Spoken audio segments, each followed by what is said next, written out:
कौन सी भर्ती कब आएगी, मैं केवल एग्जाम की तैयारी करूंगा और पारिवारिक परिस्थितियां आर्थिक दृष्टि से बिल्कुल भी ठीक नहीं है। आपको 8+8+8 जो फॉर्मूला है, इसी को आपको लागू मेरे ख्याल से करना चाहिए। जो बच्चा अभी 8% एमएससी कर रहा है और फर्स्ट ईयर के में फर्स्ट सेमेस्टर को देने के बाद में नहीं पढ़ पा रहा है, ऐसे बहुत सारे बच्चे हो सकते हैं। इस बच्चे को कितने पैसे चाहिए, क्योंकि रॉयल इंस्टीट्यूट उदयपुर में एक बार पुनः आप सभी का हार्दिक स्वागत है।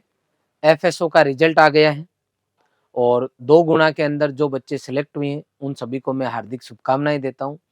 और मैं हार्दिक शुभकामनाएं उन हमारे सभी स्टाफ मेंबर्स को भी देना चाहूँगा, उनका आभार व्यक्त भी करना चाहूँगा कि ये जो वैकेंसी है इसके लिए मैंने बार-बार कहा था कि ये एग्रीकल्चर के जो बच्चे हैं अगर वो ठान लेंगे तो एग्रीकल्चर स्ट्रीम के बच्चे एफएसओ इस बार बनने के पूरे-पूरे चांसेस रहेंगे।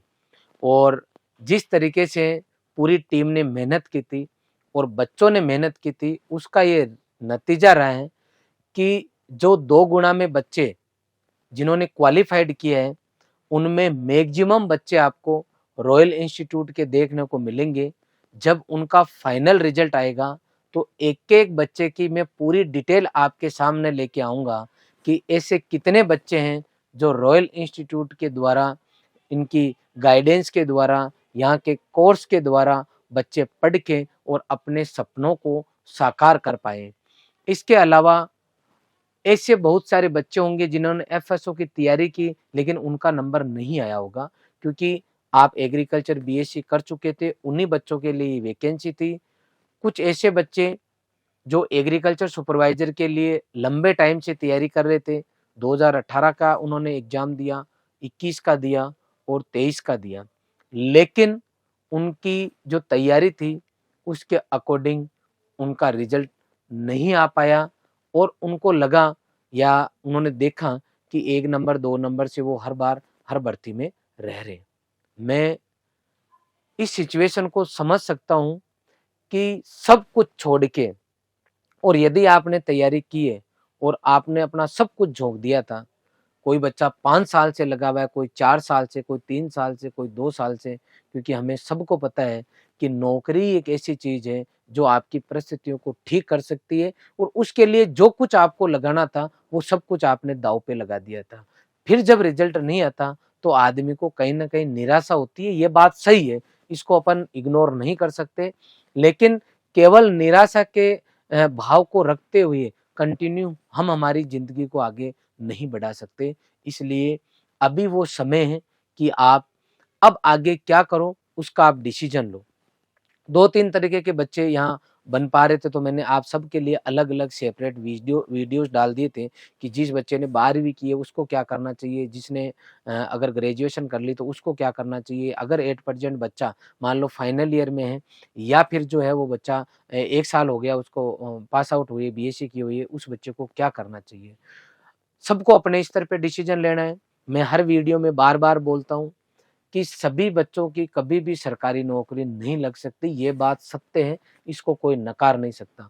लेकिन आपको ये भी देखना होगा कि यदि आपका सरकारी में आप तैयारी कर रहे हो और नंबर नहीं आ रहा, तो बैकअप के तौर पे आपको क्या करना चाहिए? ऐसे बच्चे जिनको तैयारी करते हुए 5-7 साल हो गए और उनकी उम्र 25 से लेके और मान लो 35 के बीच में आ गई है और वो हर बार कुछ ही नंबर से रहे हैं, वो बच्चे आज भी ये चाहते हैं कि सर कौन-सी भर्ती कब आएगी? मैं केवल एग्ज़ाम की तैयारी करूँगा और पारिवारिक परिस्थितियाँ आर्थिक दृष्टि से बिल्कुल भी ठीक नहीं है।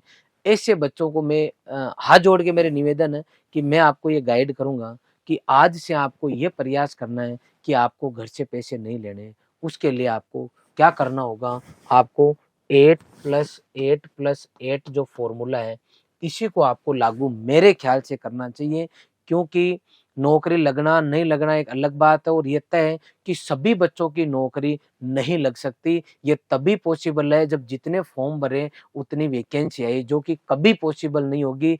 इसलिए हमें ये मान के चलना होगा और प्लान बी हमें हमेशा तैयार करके रखना होगा। ऐसे बच्चे जिनकी उम्र 25 से लेके 35 के बीच में हो गई है, पारिवारिक परिस्थितियां बिल्कुल भी ठीक नहीं है।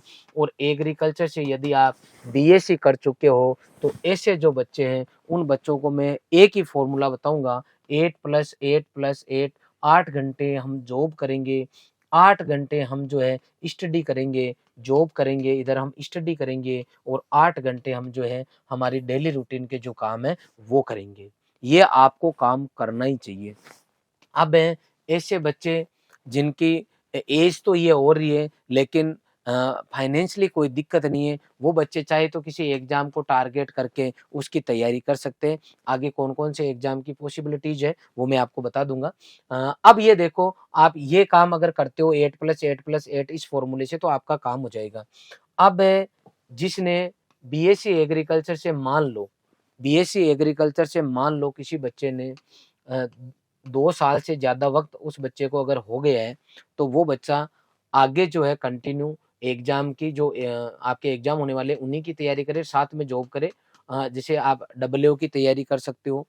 डब्ल्यूओ की तैयारी इसलिए करो क्योंकि आने वाले कुछ ही टाइम बाद में आपके पास पूरे चांसेज है कि वैकेंसी डब्ल्यूओ की आने वाली है। आई बात समझ में?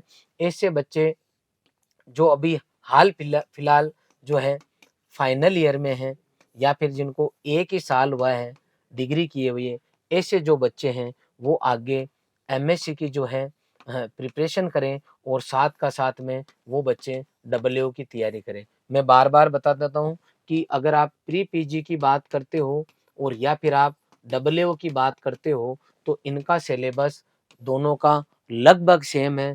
केवल और केवल आपको इधर जीके एक्स्ट्रा पढ़नी है। तो जिसने एजी सुपरवाइजर की तैयारी कर रखी है, एजी सुपरवाइजर की जो तैयारी कर रखी है अगर बच्चे ने, तो उसकी जो है डब्ल्यूओ की जीके ऑलरेडी लगभग कंप्लीट है। केवल आपको अपने टाइम को बैलेंस करके चलना है। अगर आप बैलेंस करके चलोगे तो आपका 101% काम हो जाएगा। अब देखो, एक बच्चे की मैं आपको स्टोरी बताता हूँ, नाम नहीं लूंगा। एक बच्चा आज के लगभग 10 दिन पहले मेरे पास ऑफिस में आया, 8-10 दिन हो गए। ऑफिस में आया और उसने कहा कि सर मुझे कोई ना कोई जॉब चाहिए। और मैंने कहा अभी आप क्या कर रहे हो? तो कि सर मैं एमएससी कर रहा हूँ अभी 8%, लेकिन अब मैंने छोड़ दी। तेने क्यों छोड़ दी बेटा? कि सर मेरी परिस्थितियाँ जो है, घरेलू परिस्थितियाँ ठीक नहीं है।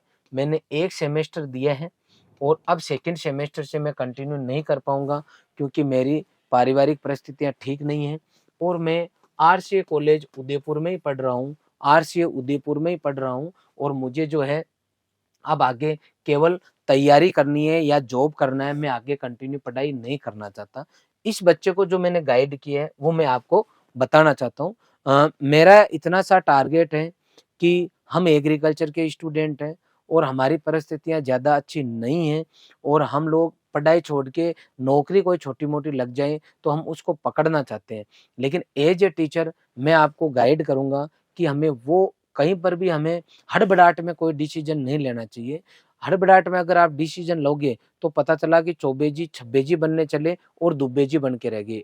आप जो है लाइफ में जिस लेवल पे जा सकते थे वहाँ उस लेवल पे आप नहीं जा पाओगे।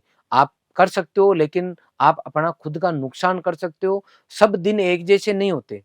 अगर आप कंटिन्यू सही डायरेक्शन में मेहनत करते रहोगे तो एक दिन आपकी जो है यूँ कह सकते हो जिसको आप ये बोलते हो कि आपके कर्मों के फल आपको अच्छी तरीके से जो आप चाहते हो वो मिलेंगे। हो सकता है लेट मिले लेकिन मिलेंगे ज़रूर। तो यहाँ पे अपन ये बात करेंगे कि उस बच्चे को सर आप बताओ, क्योंकि ऐसा मैंने एग्ज़ाम्पल लिया है इसलिए रियल एग्ज़ाम्पल है ये इसलिए बता रहा हूँ कि ऐसी परिस्थितियाँ कइयों की हो सकती है। कोई फैमिली के अंदर ऐसी कैज़ुअल्टी हो गई थी, शायद दादाजी या कुछ ऐसा उन्होंने मुझे नाम बताया था कि उनकी वजह से मेरा थोड़ा डिस्टर्बेंस हुआ और अब इस परिस्थिति ऐसी हो गई है कि मुझे पढ़ाई छोड़नी है। ऐसा आपके साथ भी हो सकता है, कुछ केस हो जिनकी ऐसी स्थिति हो, उनके लिए मैं ये बताना चाह रहा हूँ। फर्स्ट सेमेस्टर कर लिया और आगे पढ़ाई छोड़ के खाली हमें अब जॉब करना, आगे पढ़ना ही नहीं है। इस बच्चे के लिए मैं गाइड करूँगा आपको। ये गाइड करूँगा कि मैंने उससे ये पूछा कि तेरे कितना खर्चा लग रहा है कॉलेज में? तो कि सर मेरे कॉलेज के अंदर 40,000 तो मेरी फीस है, क्योंकि वो पेमेंट शीट पे है, प्लस 7,000 रुपये मेरे हॉस्टल का चार्ज है।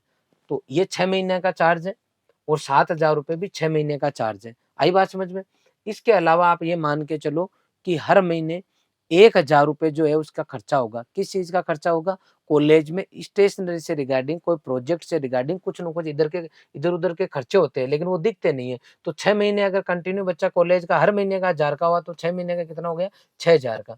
इसके अलावा खाने पीने का भी खर्चा लगता है। कॉलेज के अंदर आप रहोगे तो हॉस्टल तो मिल गया, लेकिन खाना थोड़ी मिल गया। तो 3000 रुपये आप खाने के पकड़ लो, लगभग इतना ही खर्चा हॉस्टल में कॉलेज में लगता है। तो 18,000 रुपये 6 महीने के ये हो गए। अब टोटली आप ये पैसे देखो कि 40,000 तो एक हो गए, 18,000 एक हो गए और 6,000 एक हो गए।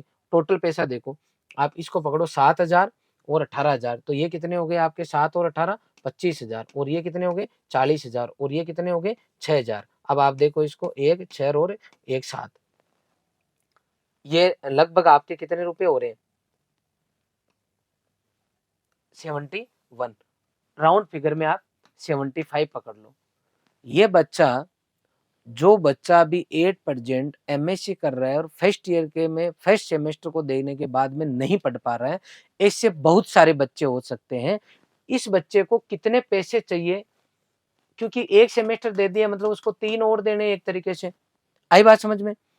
तो अब इस केस के अंदर अगर वो बच्चा 3 सेमेस्टर देता है, या उसने सेकंड सेमेस्टर दिया ही नहीं, मान लो, और ऐसा बच्चा मान लेते हैं जिसने बीएससी कर ली और उसको अब एमएससी में एडमिशन लेना, मान लो, और उसके इतना खर्चा लगेगा। एक तो वो बच्चा जो स्थिति एक्चुअल में है वो, दूसरा ऐसा बच्चा कि सर हाँ सर मेरी बीएससी हो गई, अब घर पे स्थिति ठीक ही नहीं है और मैं एमएससी कैसे करूंगी, पैसे नहीं है, और नॉर्मल सीट पे होता नहीं है, पेमेंट पे होगा, तो मैं क्या करूंगा? तो हम तो ये मान के चल रहे हैं कि ऐसा बच्चा जिसने बीएससी कर ली और पेमेंट सीट पे अगर एडमिशन होता है, जो उस बच्चे ने बताया उसके अकॉर्डिंग ये 75,000 का उसका 6 महीने का खर्चा है। इसमें अगर आप 6 का भाग दोगे तो लगभग आप मान के चलो कि 12,500 रुपए इस बच्चे को चाहिए। कितने कितने रुपए चाहिए इस बच्चे को? 12,500 रुपए अगर इसको पर मंथ मिल जाए तो इसको घर से पैसा नहीं लेना पड़ेगा, प्लस इसकी एमएससी हो जाएगी। भाई घर से पैसा नहीं लेना पड़ेगा और इसकी क्या हो जाएगी? एमएससी हो जाएगी। अब देखो, बच्चा एमएससी करता रहेगा, घर से पैसा नहीं लेगा, साथ में या तो सुपरवाइजर की तैयारी की होगी, हम तो ये मान लेते हैं नहीं की, साथ में ये कुछ टाइम जीके पढ़ता रहेगा एमएससी की डिग्री के साथ में, तो ये बच्चा किसके लिए भी एलिजिबल हो गया? डब्ल्यूओ के लिए एलिजिबल हो गया। डब्ल्यूओ की तैयारी हो रही है, इसकी चालू हो गई। अब अगर वो पढ़ाई छोड़ देगा तो किसकी तैयारी करेगा? डब्ल्यूओ की। और अगर अभी पढ़ाई साथ में कर रहा है तो किसकी तैयारी कर रहा है? डब्ल्यूओ की। लेकिन फायदा क्या हो रहा है? एमएससी हो रही है। कल के बच्चे ने अगर मान लो बीएड कर ली तो फर्स्ट ग्रेड के लिए तो आप इलिजिबल होगे, जो कि सबसे ज्यादा वैकेंसी आने वाले टाइम में कंटिन्यू आने वाली है। तो आप इधर इलिजिबल हो गए, आपने एमएससी कर ली, आप किसी भी स्कूल के लिए जाओगे, आने वाले टाइम में इतनी स्कूल होगी, तो कोई भी स्कूल अगर एग्रीकल्चर चला रहा है तो वहां पे कंपलसरी हो जाएगा ये कि एमएससी बीएड का कैंडिडेट ही आपके यहाँ होना चाहिए। तो वहां पर भी आपके ऑप्शन बढ़ जाएंगे। किसी प्राइवेट कंपनी में जाओगे, बीएससी करके जाके लगोगे, तो आप जो है उतना पैसा आपको नहीं मिलेगा जितना कि आप एमएससी किए हुए रहोगे। आई बात समझ में? तो आपके पास अभी अगर आप कहीं जाके 20,000 में जॉब ज्वाइन करोगे तो आपके सीधे आप मान के चलो कि एमएससी होने के बाद में 40,000 रुपए जो है आपके मिलने के पूरे चांस रहेंगे। अब किस तरह में ये बताओ कि 12,500 रुपए का, हम जो 12,500 रुपए पर मंथ है वो बच्चा महीने का कैसे कमाएगा? तो आप कॉलेज का टाइम जो भी XYZ है, आप मान के चलो कि 9 से 5 के बीच में कॉलेज का टाइम रहता है, ये एक बार मान के चलो। और ज्यादातर कॉलेज में तो जनरल वे में आजकल तो जाना ही नहीं होता है, यूं मान के चलो, कुछ ना कुछ इश्यूज रहते ही हैं। मैं कोई निंदा नहीं करा, लेकिन हकीकत ये है कि आधी बार ही जाते हैं बच्चे। लेकिन क्योंकि हम इस टाइम को तो लॉक कर देंगे, भाई 9 से 5 का टाइम हो सकता है कॉलेज का, 10 से लेके 4 का टाइम हो सकता है, तो 10 से 4 का जो है टाइम अपन लॉक कर देते हैं। तो ये जो बच्चा है, इस बच्चे को क्या करना पड़ेगा? 10 से 4 के बीच में कॉलेज का पढ़ना है, जो कॉम्पिटिटिव एग्जाम जिसकी तैयारी कर रहा है उसकी स्टडी करना है। ये बच्चा इस टाइम कॉलेज में आके आपके प्रोफेसर आके नहीं पढ़ा पा रहे हैं, या आपके वहाँ टीचर ही नहीं है 8% मान लो पूरे डिपार्टमेंट के, लेकिन आपने ये समय पढ़ने के लिए निकाला है, तो या तो कॉलेज में क्लास लो, आपके प्रोजेक्ट पे काम करो, या फिर जिस कॉम्पिटिटिव एग्जाम की आप तैयारी करने चले थे तो उसी कॉलेज की लाइब्रेरी में बैठ के 10 से 4 के बीच में जो काम है आप वो कर लो। इसका मतलब आप सुबह 7 बजे से लेके 10 बजे के बीच में फ्री हैं, और शाम को आप जो है मान लो 5 बजे से लेके वापस 10 बजे तक फ्री है। इस दरमियान आपको कोई ऐसा जॉब देखना है जिससे आपको 12,500 रुपए महीने के मिल सके। और इतना तो अगर आपने बीएससी कर रखी है और थोड़ा बहुत भी अगर आपको नॉलेज है तो आपको मैं पूरे विश्वास के साथ कह सकता हूं कि बच्चा अगर सर्च करे, जिस किसी भी शहर में रह रहे हो आप ऑनलाइन काम करके या किसी भी सिटी में कहीं पर भी आपको लगता है, आप रिसर्च पे निकल गए कि मैं आज शाम तक पता करके आऊंगा कि मैं 7-8 घंटे जॉब करूं कहीं और मुझे 12,500 रुपए मिले, और दिल से अगर आप इस जगह जॉब करते हैं तो डेफिनेटली आपको 12,500 रुपए का जुगाड़ तो महीने का हो जाएगा। आपको वही चाहिए, उससे आप जैसे तैसे करके बिना घर वालों से पैसे लिए 2 साल निकालोगे, एमएससी की डिग्री होगी और ज्यादा एग्जाम के लिए आप एलिजिबल होगे और आप डब्ल्यू की तैयारी साथ के साथ करते रहोगे। इसके अलावा जो भी अदर एग्जाम्स जो भी आपके आने वाले टाइम में होने वाले उनकी तैयारी चलती रहेगी, आपका कॉन्फिडेंस जो है बूस्ट होगा और कहीं ना कहीं आपको लगेगा कि मैं अब शायद कुछ अच्छा कर पा रहा हूँ। सबसे ज्यादा दुख कब होता है? जब महीने वाले दिन पैसे खत्म हो जाते हैं, घर पे फोन करते हैं ना, तब एक तरीके से कलेजा बाहर निकल के आ जाता है। मतलब कई बार तो कहने की हिम्मत भी नहीं होती घर पे। ये हर बच्चे के साथ होता है जो मिडिल क्लास का है। तो इससे अपने को थोड़ा बाहर निकलना पड़ेगा और बाहर निकलने का एक ही तरीका है। अब कि सर थक जाते हैं, मतलब थक जाते हैं, कुछ होता ही नहीं है। अरे भाई कैसे थक जाते हो आप? जब मोदी जी 18 घंटे काम करके और इस देश को चला रहे हैं, ऐसे ही आईएएस है कोई भी मिनिस्टर है, उनकी वर्किंग देखो आप, किसी भी अधिकारी की वर्किंग देखो, कोई बड़ा ऑफिसर है उसकी वर्किंग देखो, प्राइवेट कंपनी का कोई मालिक है बढ़िया काम चल रहा है उसकी वर्किंग देखो। आप क्या सोचते हो उनके टेंशन नहीं होती? बहुत टेंशन होती है, लेकिन वो अपना पूरा 100% देते हैं। फिर जो होगा वो देखा जाएगा, उस पर विश्वास रखते हैं कि मैं मेरा पूरा काम कर रहा हूँ। तो कोई आदमी अपने घर चलाने में दिक्कत आ जाती है यार, घर में 7 आदमी होते हैं वो मैनेज नहीं होते। आधी बार जो मुखिया होता है वो टेंशन लेके घूमते कि छोटा वाला ये करा, बड़े वाला उसने ये कर दिया, उसने वो कर दिया, पड़ोसी ने ये कर दिया। तो अब इसको आप देश पे लेके सोचो, जब 70 प्लस की एज में मोदी जी यदि देश चला सकते हैं, 18 घंटे काम कर सकते हैं, तो क्या हम 25 से लेके 35 साल के बीच के जो युवा हैं, क्या हम काम नहीं कर सकते? हम अच्छा नहीं कर सकते?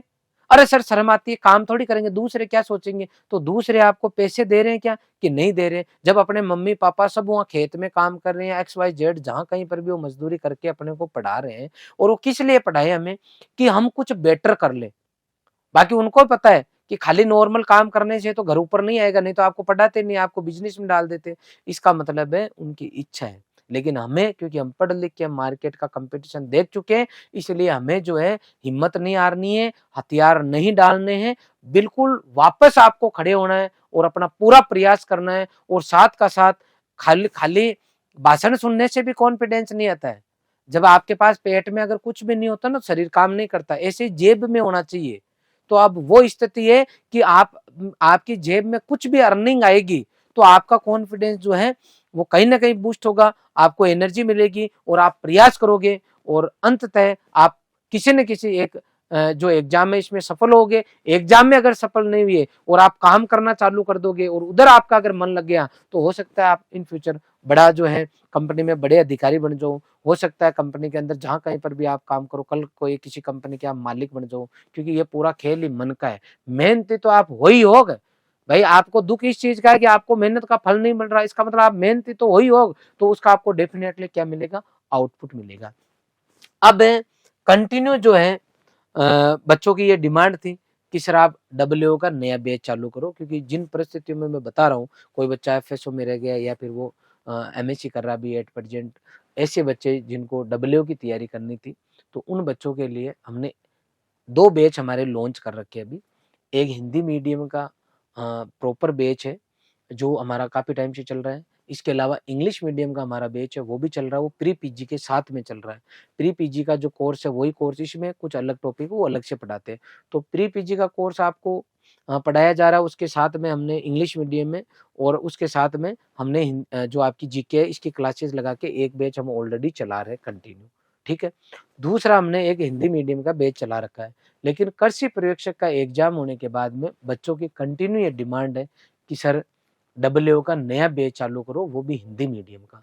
तो आने वाली 4 मार्च से हिंदी मीडियम का बिल्कुल लाइव कोर्स हम चालू कर रहे हैं, जिसके अंदर हम आपको क्या कुछ देने वाले हैं। इस कोर्स में 10 से ऊपर की आपको फैकल्टीज है वो पढ़ाने वाली है। लाइव क्लासेस रहेगी, ये बाद में रिकॉर्ड भी हो जाएगी। इस कोर्स की वैलिडिटी जो है एग्जाम तक रहेगी। फॉर्म आएंगे, फॉर्म फिलअप करेंगे, फिर तैयारी करेंगे, फिर एग्जाम की डेट आएगी। जब कभी भी इसका एग्जाम होगा, डबल होगा, तब तक ये आपके पास जो है कोर्स अवेलेबल रहेगा। इसमें सब लाइव क्लासेज रहेगी, और अगर आप लाइव नहीं देख पाते हो तो वो अपडेट हो जाएगी, बाद में आप उसको देख सकते हो। 4 के पैनल पीडीएफ जो पढ़ाएंगे वो लिखा हुआ रहेगा वहाँ पे, आप उसको देख सकते हो। एक तरीके से पैनल पीडीएफ नोट्स हो गई, डीपीपी भी मिलेगी जिसके अंदर आप कुछ क्वेश्चंस की प्रैक्टिस कर पाओगे, एक्सरसाइज शीट भी मिलेगी। और इसके अलावा डाउट क्लासेज आपको इसके अंदर कोई रहेगी तो उसका भी आपको ऑप्शन मिलेगा। रेगुलर टेस्ट होगा और टेस्ट सीरीज आपको मिलने वाली है। एक्सरसाइज शीट डीपीपी का इनका मतलब ये है कि ऑब्जेक्टिव क्वेश्चन जो है जिस तरीके से इन एग्जाम में पूछे जाते हैं वो मिलेंगे। आगे आगे बात समझ में। ये दोनों एक साथ भी आ सकते हैं और दोनों अलग अलग भी मिल सकते हैं आपको। ये सब कुछ चीजें जो है हम आपको डब्ल्यू के कोर्स में देने वाले हैं। हिंदी मीडियम में ये हमारा पूरा कोर्स रहने वाला है। तो ऐसे कोई बच्चे जिनको ज्वाइन करना वो ज्वाइन कर सकते हैं, किसी तरह की कोई प्रॉब्लम रहने वाली नहीं है। अब है कि सर हम ऑनलाइन ज्वाइन करें या फिर जो है हम ऑफलाइन लें, किस तरीके से हमें फायदा होने वाला है और हमें एक्चुअल में क्या करना चाहिए। तो मैं वापस वही मेरी बात दोहराऊंगा कि अगर आपने बीएससी कर ली है और परिस्थितियाँ ज़्यादा ठीक नहीं है, तो आपको केवल और केवल ऑनलाइन ही पढ़ना चाहिए। ऑफलाइन किसी भी बच्चे को नहीं पढ़ना चाहिए, क्योंकि ऑफलाइन में खर्चे ज़्यादा लगते हैं। और अगर आपको वही फैकल्टीज घर बैठे अवेलेबल हो रही है, तो आपको जॉब पे हो आप, तो आप ऑफलाइन आओगे, फिर कब सेल्फ स्टडी करोगे। अगर आप ऑनलाइन क्लास लोगे तो उसमें आपको अलग अलग तरह के फीचर्स मिलते हैं, आप अपनी सुविधा के अकॉर्डिंग सब काम कर पाते हो। तो मेरे ख्याल से आपको जो है ऑनलाइन ही लेना चाहिए, सस्ता भी मिलता है वो, और आपका टाइम भी बचता है उसके अंदर। तो मैं आपको ऑनलाइन के लिए सजेस्ट करूंगा। 10,000 रुपये का हमारा कोर्स है, एग्जाम तक इसकी वैलिडिटी है। हम केवल और केवल ये 5,000 रुपये में आपको पूरा लाइव कोर्स अवेलेबल करा देने वाले हैं। 4 मार्च से बिल्कुल नया बैच चालू होने वाला है। इंग्लिश मीडियम का हमारा ऑलरेडी पुराना बैच चल रहा है, और इंग्लिश मीडियम में हम डब्ल्यू और प्री पीजी का बिल्कुल फ्रेश नया बैच जो चालू करने वाले हैं वो चालू करेंगे लगभग 15 जून से। इसका मतलब इंग्लिश मीडियम के बच्चे के लिए वो जो पहले से कोर्स चल रहा है वही एक ऑप्शन है।